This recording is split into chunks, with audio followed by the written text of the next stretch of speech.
दोस्तों नमस्कार। आज मैं आपको भगवान जगन्नाथ मंदिर का रश्मि ध्वज की कथा सुना रहा हूँ। ध्यान से सुनो। जय श्री श्याम।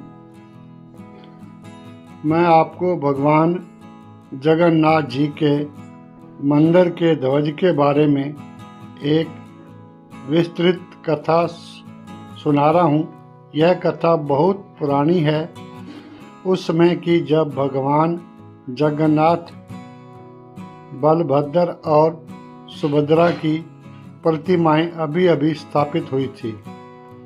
पुरी का यह भव्य मंदिर अपने आप में अनेक रहस्यों को समेटे हुए है।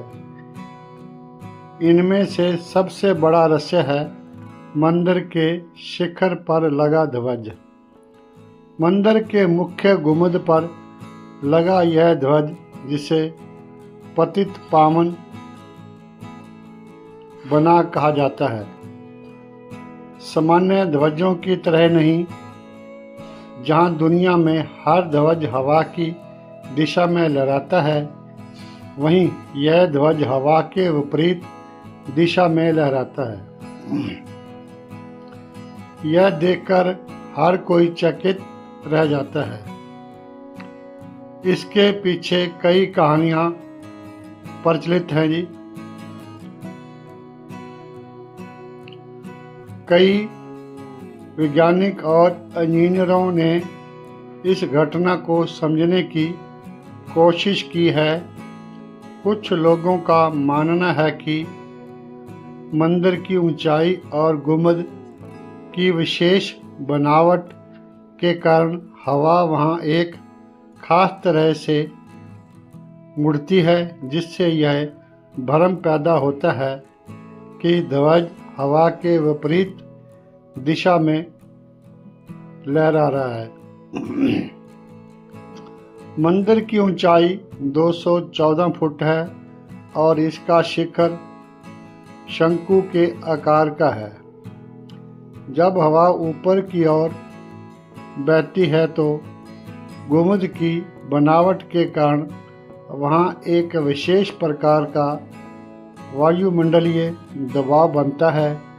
यह दबाव हवा को मंदिर के चारों ओर घुमाता है, जिससे ध्वज के लहराने की दिशा सामान्य से विपरीत प्रतीत होती है। हालांकि यह सिर्फ एक वैज्ञानिक तर्क है और इस पर कोई निश्चित प्रमाण नहीं है। वैज्ञानिक व्याख्या के अलावा इस रहस्य के पीछे एक गहरा धार्मिक और पौराणिक महत्व भी है। लोक कथाओं के अनुसार यह कोई साधारण ध्वज नहीं है, बल्कि भगवान जगन्नाथ की इच्छा का प्रतीक है। एक कथा के अनुसार जब मंदिर का निर्माण हो रहा था, तब कारीगरों ने इस बात पर बहुत विचार किया कि मंदिर के शिखर पर ध्वज किस तरह लगाया जाए। तभी भगवान जगन्नाथ ने स्वयं एक कारीगर को दर्शन दिए और कहा, मेरे मंदिर का ध्वज मेरी इच्छा के अनुसार ही लहराएगा।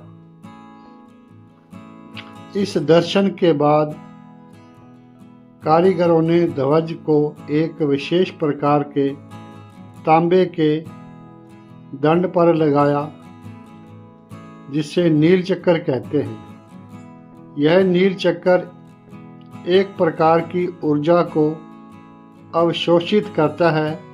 कहा जाता है कि भगवान जगन्नाथ की दिव्य शक्ति ही इस ध्वज को नियंत्रण करती है। इस ध्वज के साथ एक और चमत्कार जुड़ा हुआ है। प्रतिदिन एक पुजारी को मंदिर के 45 मंजिला ऊंचे गुंबद पर चढ़कर ध्वज को बदलना पड़ता है। यह काम बिना किसी सुरक्षा उपकरण के किया जाता है और यह परंपरा पिछले 800 सालों से लगातार चली आ रही है। इस अनुष्ठान को लेकर एक मान्यता है कि यदि किसी भी दिन यह ध्वज नहीं बदला गया तो अगले 18 वर्षों तक मंदिर बंद हो जाएगा। इसलिए चाहे मौसम कैसा भी हो, चाहे कितनी भी तेज हवा चले, पुजारी को हर हाल में यह काम करना पड़ता है। इस ध्वज को बदलने का समय भी तय है। सूर्य अस्त से पहले यह कार्य सिर्फ एक पुजारी द्वारा किया जाता है, जो अपने जोखिम पर शिखर पर चढ़कर पुराना ध्वज उतारता है और नया ध्वज लगाता है।